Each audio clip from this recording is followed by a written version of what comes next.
Close your eyes. Get some rest.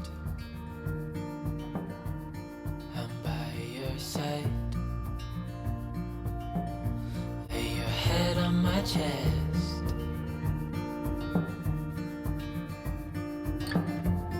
I know you've had a really bad day,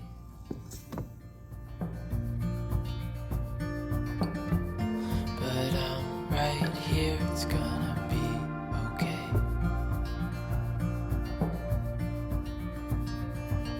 The world could fall down, it's gonna be okay. The sun could go out, we're gonna be okay.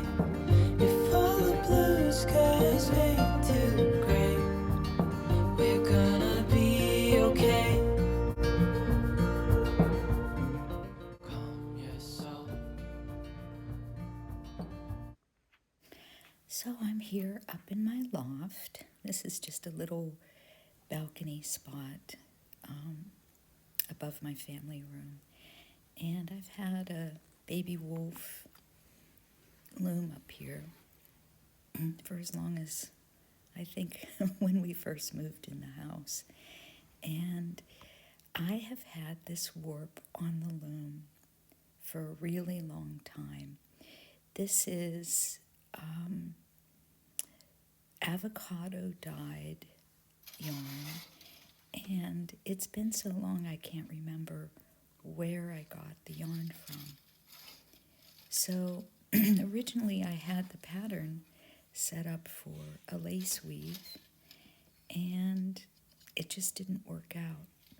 So I'm rethreading this, and it's just going to be a plain weave with stripes.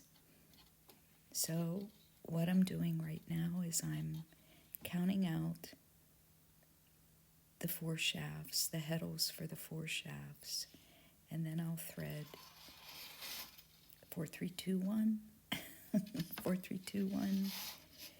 So you can see I started, and it's a beautiful, beautiful yarn, and I love the really subtle pinks from the avocado.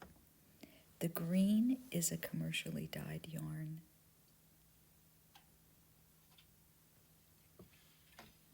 So I will continue threading and get everything ready to weave.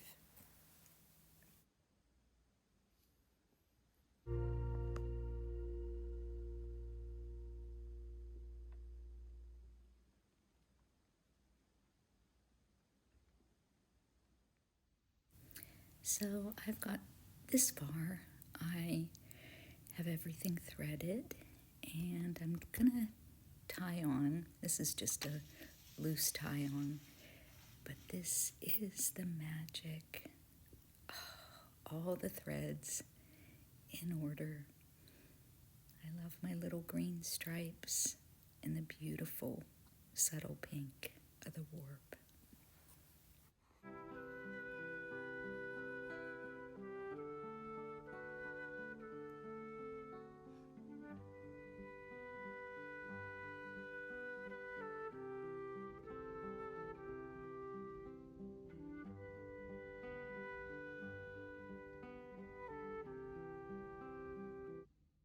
Uh-oh, broken threads.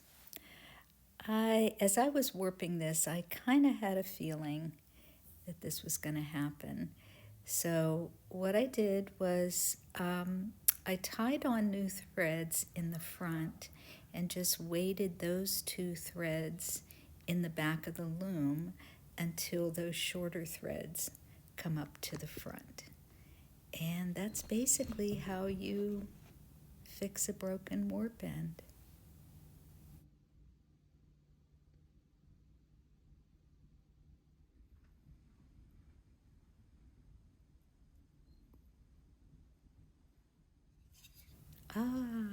A blast from the past. Meadowcroft Museum. I was a curator there for almost 20 years. But I am going to share with you a technique for figuring out my set.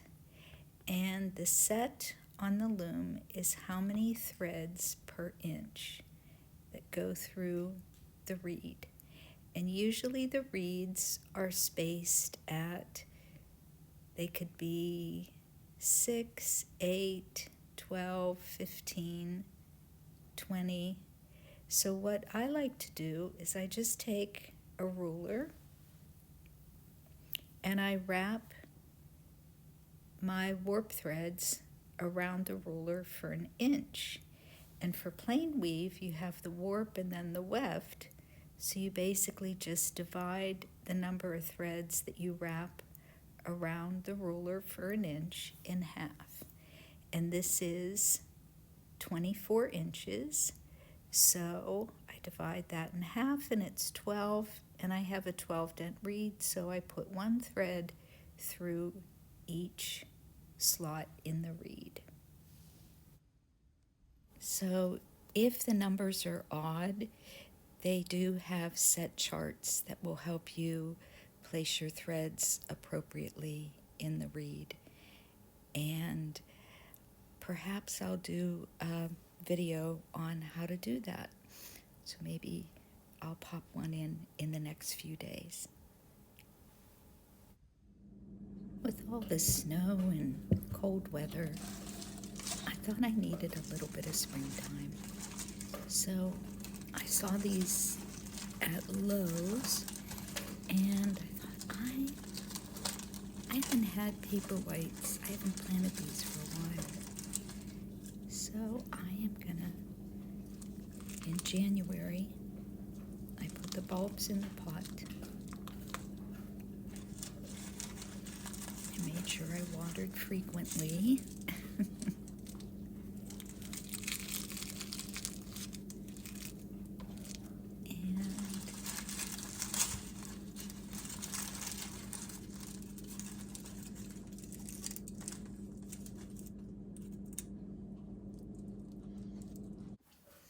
Look how beautiful. It's got a little bud. How precious.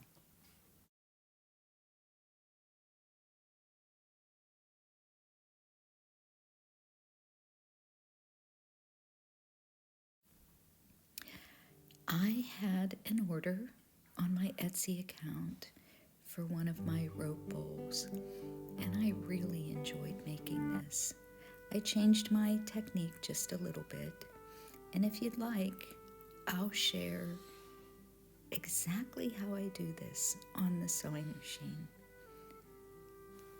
So you tell me, would you like to see how I make these bowls? They're pretty easy.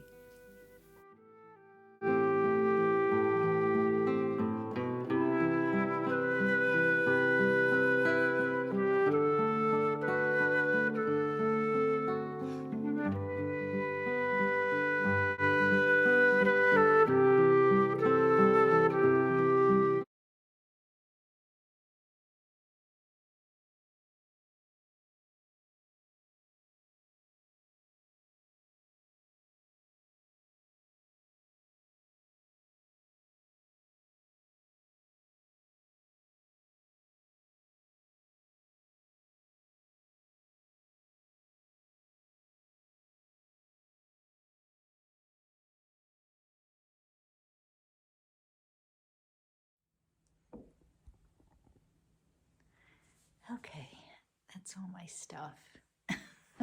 We all have those pals, don't we?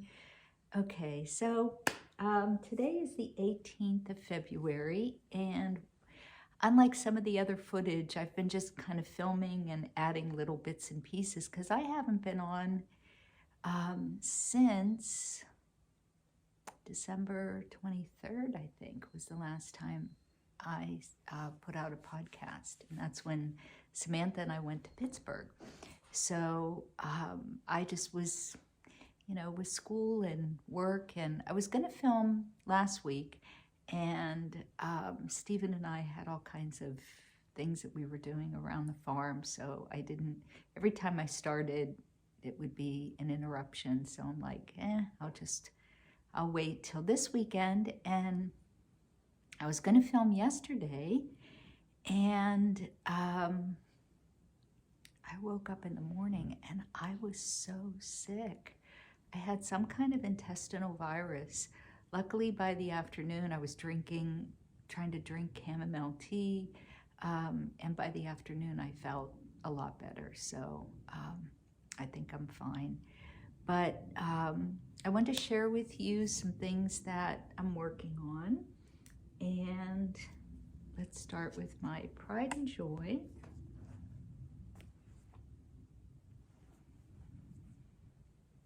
So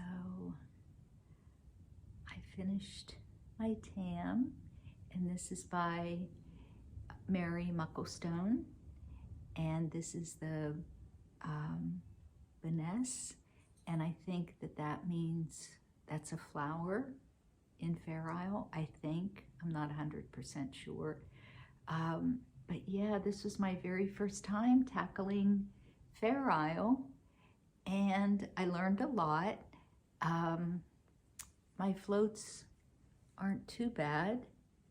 One of the things that I read, I was watching all kinds of YouTubes as I was doing this, and one of the things that I read was that when you're doing the pattern, you don't want to, there might be a little bit of a ruckus. Okay, Scarlet Kitty is here, and Gabe's going in the other room, so he won't see her.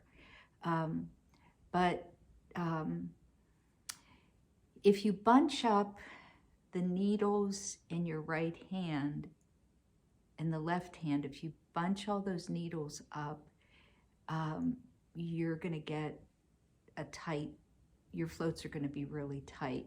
But if you spread those immediate stitches out as you're knitting, you should get a fairly even tension. And I can't remember where I heard that.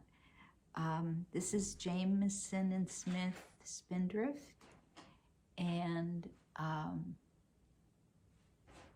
no, Gabe, go lay down, go lay down. And then the other thing that I learned is that you hold, you're always, the pattern, hold on. Gabe, no, drop that. He's got my shuttle.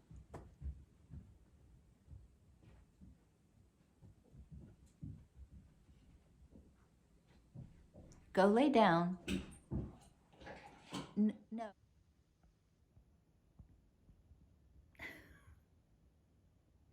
Gabe, what do you want? You want to be right beside me.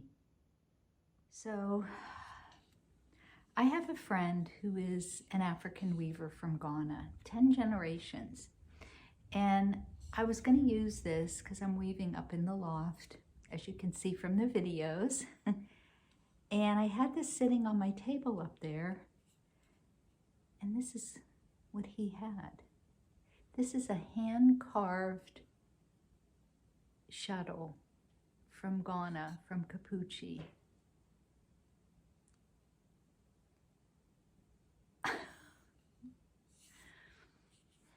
Okay. Anyway, this is the Vanessa, and like I said, your background color is always in your right hand. Now my battery's going.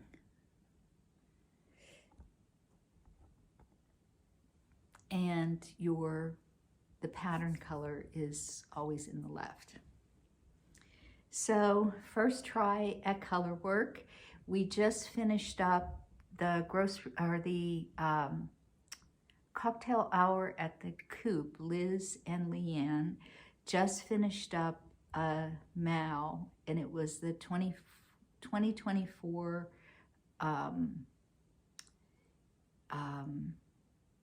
New to You.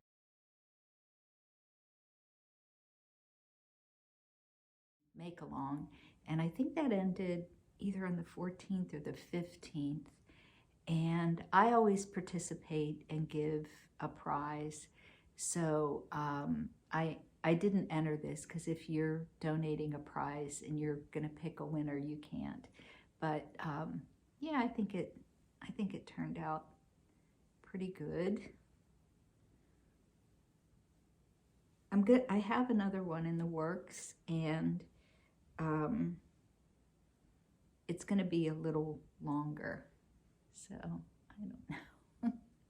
I'm never good. Oh my God, I'm never good with hats. Maybe there has that. Actually, Stephen looked better in it. He tried it on. So anyway, I had it on before and it didn't look too bad. So my hair is kind of goofy today. So anyway, that's that. I started 2 new projects. The first one is another tam by Mary Jane Mucklestone, and Lake, I can't remember the name of the pattern. I'll put it on the screen. And we'll talk about that in a minute. But this is my big, I've just fallen in love with color work. So I am gonna do a Marie Wallen. I've had the yarn for this, believe it or not, for a couple years. And I hope you can see that. I just love this. This is called Muckle Row. And I used the yarns that she recommended in the pattern. So, I'm gonna try to weave myself fabric for that skirt. Is she not beautiful? I just love her. And they interviewed, I don't know if it was Fruity Knitting, somebody interviewed her, and they said that, you know, they started, she was like the first model for Marie Wallen, and she's just gonna keep her as her model. And as she just, you know, as the years go by, she'll always be her model. You can see her, you know, how she matures. But here's a better view of the pattern. I hope you can see it. I just love it. So I'm gonna do a really oversized sweater. Look how pretty her hair is braided. I love the color of her hair. But let me find the yarn.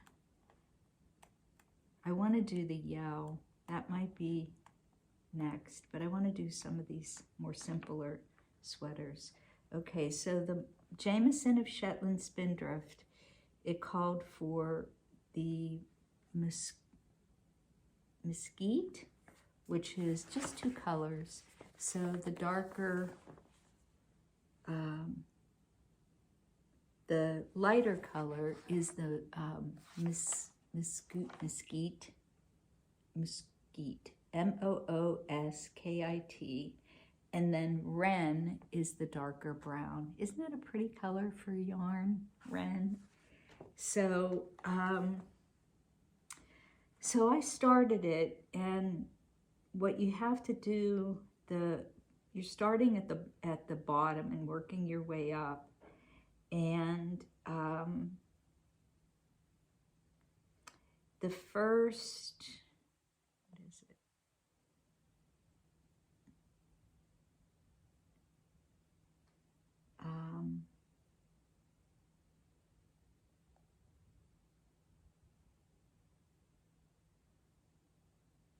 I think you do like 5 or 6 rows of moss stitch.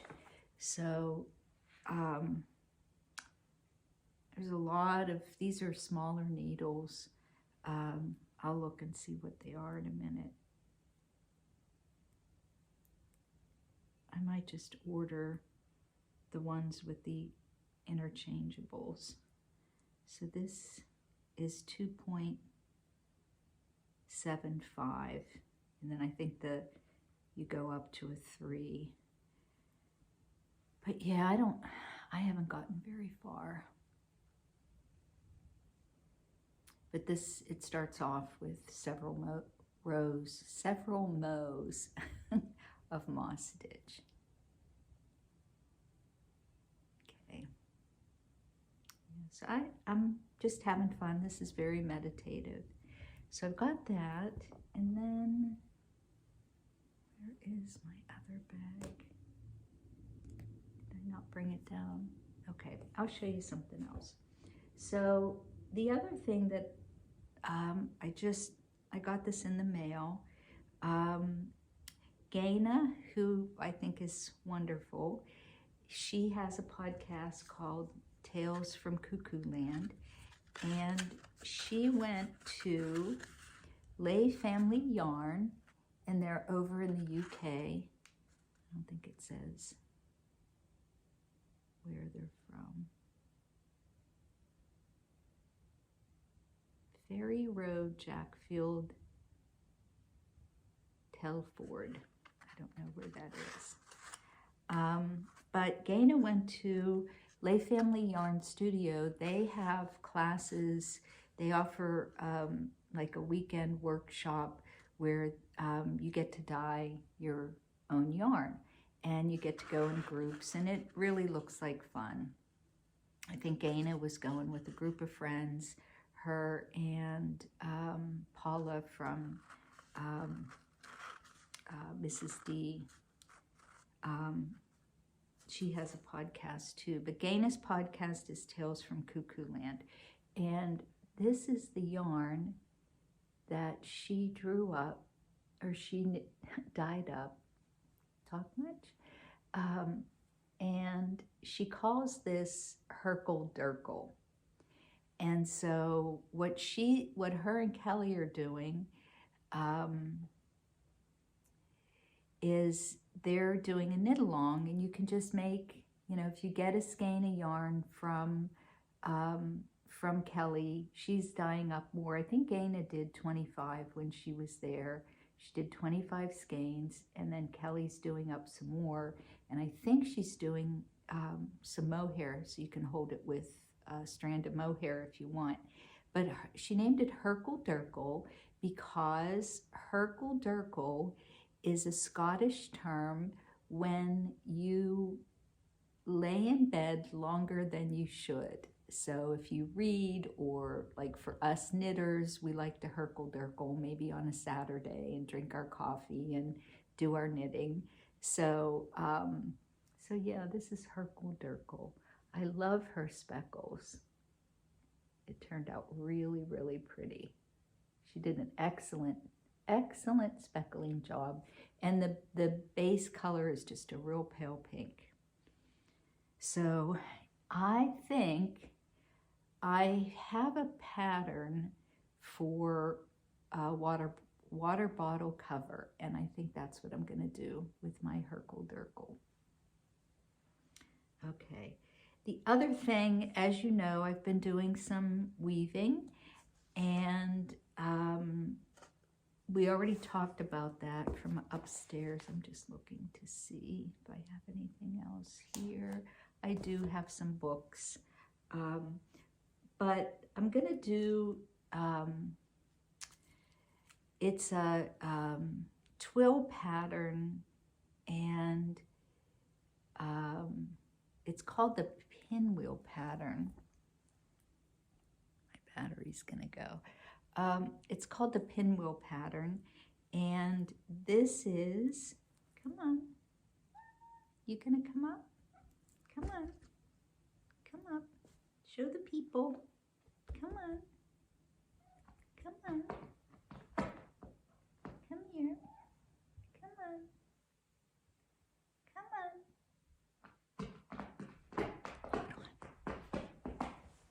Here.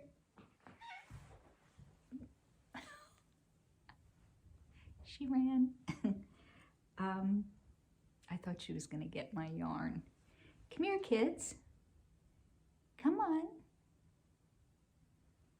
Come on. Come up. Come here. As soon as I go to pick her up, she goes, "Eh, come here."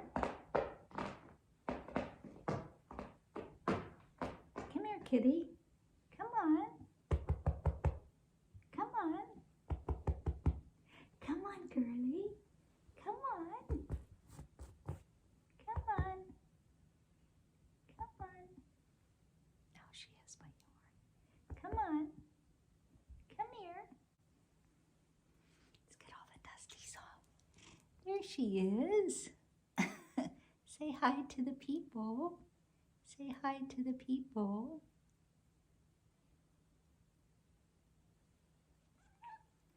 She's a good girl. So, anyway, the weaving pattern, it's a twill, and it's called pinwheel. So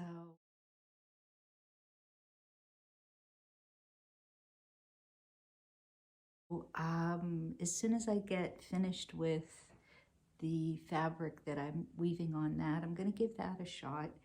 But I'm really into, and I always have been, the history of textiles and the history of weaving, and just really passionate about the weavers from the past.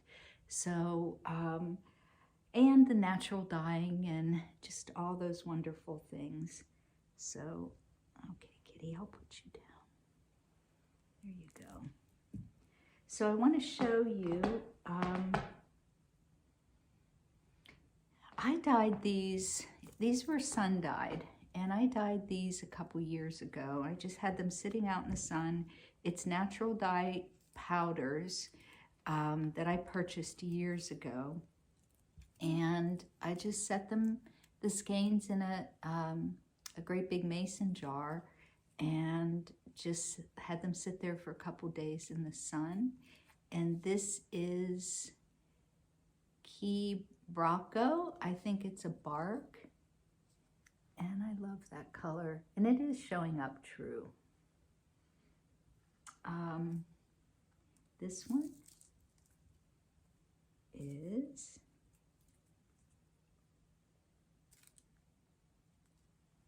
Fustic, and I think that might be I don't know, I can't remember, a plant or a bark. I looked these up. I think I shared these once before. Gallnut, that's pretty.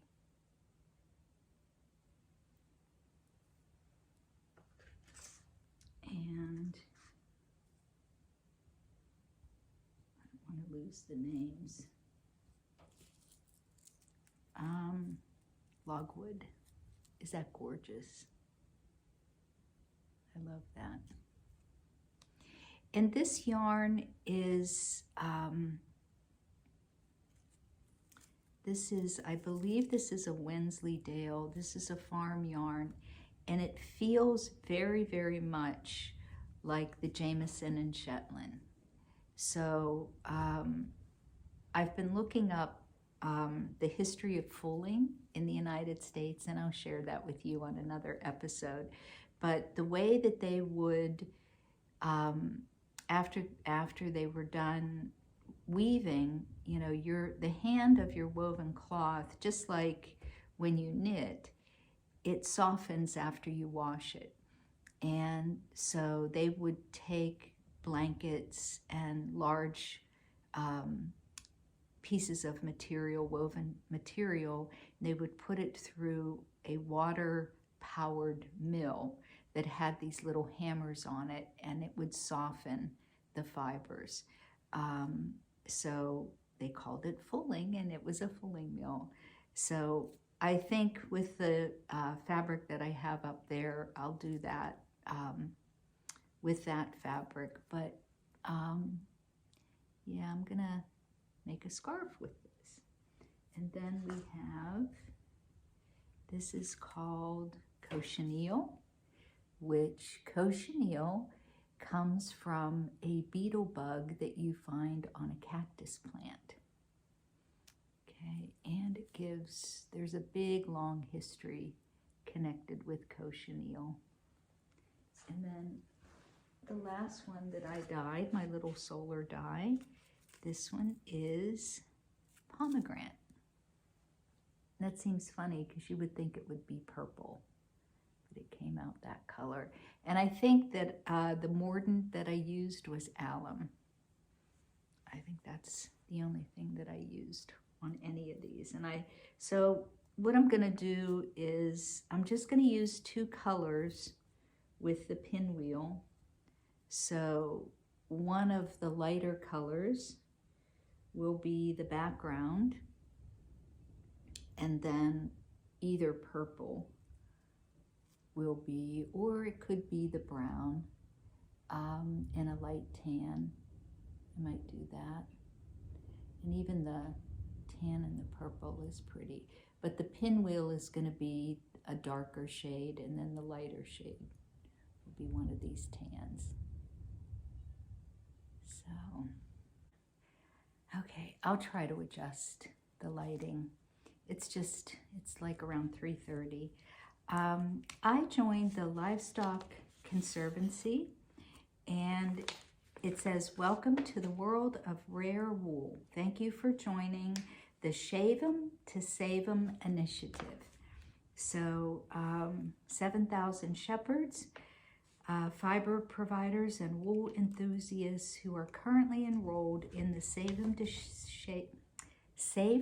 Shave Them challenge.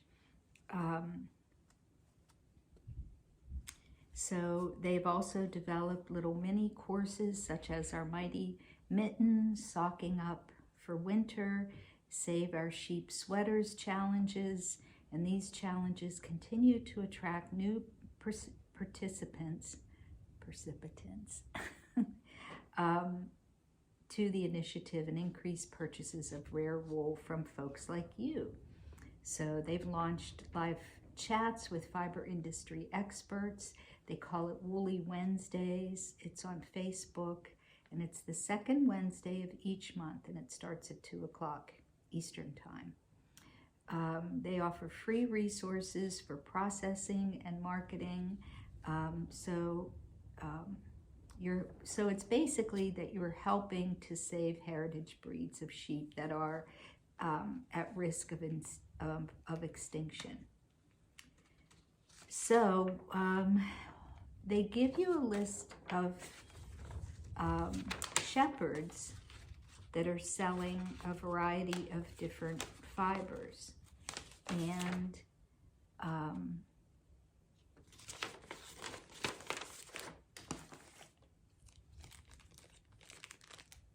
got a little pin. I love things like this. So they do the Livestock Conservancy does, it's a non-profit membership organization, 150 breeds of livestock and poultry from extinction. It was founded in 1977 and it's the leading organization in the United States working to conserve historic breeds and genetic diversity in livestock. So our mission is to include donkeys, cattle, goats, horses, sheep, pigs, rabbits, chickens, ducks, geese, and turkeys. So what they have is they give you a passport, and all the sheep that are endangered, the breeds of sheep, you can purchase their fleece, and they tell you where to purchase the sleep, like the Florida cracker. Country of origin is Spain. Microcount varies widely. Conservation status is critical. Gulf Coast native, Hog Island, Santa Cruz, Teetswater, Black Welsh Mountain, Clune Forest, Cotswold, Dorset Horn, Jacob, Caracal, Luster Longwool. I didn't know that was an endangered breed. Lincoln, Navajo Chiro, Rommeydale, St. Croix, Barbados Black Belly, Oxford, Shropshire Tunis, Wiltshire Horn, Shetland, south down. So, and then you just take notes about the fleece, put the notes in here. So I'm really excited to get started on this. So I just haven't had the time to even really look at it. This is the first time I looked at it. So anyway, hi Mom. Now you're updated. You know that my doors are in and we're moving right along. I just got a message from my local guild, the Washington Spinners and Weavers Guild, and they want me to do a presentation for our guild in July on preserving fibers, fabrics, textiles. So that comes from my curatorial work at the museum. Isn't this pile a mess? This is all stuff I have to do along with everything else I just showed you. But it's all good stuff. That's all my rug hooking stuff. So, and I just wanted to show you, we all have these piles. So anyway, I hope everybody's doing well. I wanted to film yesterday, and I don't know, because this has been crazy with me up and down and moving around. I wasn't able to film because I got really sick yesterday, but it didn't last very long. So we had a couple inches of snow yesterday, and I think it started Friday. And it's blowing out there, and I've got to go up and check on the chickens. So I'm gonna drink my tea and then go check the chickens, and then I'm gonna settle in and probably do some knitting. So I hope everybody stays nice and warm if you're in a colder climate, and I hope everybody keeps on fibering. So have a great rest of your Sunday, and Mom, bye for now. Okay, Mom, that's a pile of stuff that has to go up into the barn, but it's just been too cold for me. So here's the doors. In this area right there, this all has to be painted, but I'm gonna add side lights or side windows on all three of these. So, but there's the doors. There's my little walkway to the side porch. There's my little Japanese maple, and Samantha made me that little bird feeder years and years ago. So yeah, we had some snow, but it's melting. And the sky's blue, but it's really windy out there. So everything is coming along. I'm not going to show you because the behind me, because it's not too bad. It's my organized piles of stuff that goes in here. So there we go. It's future me.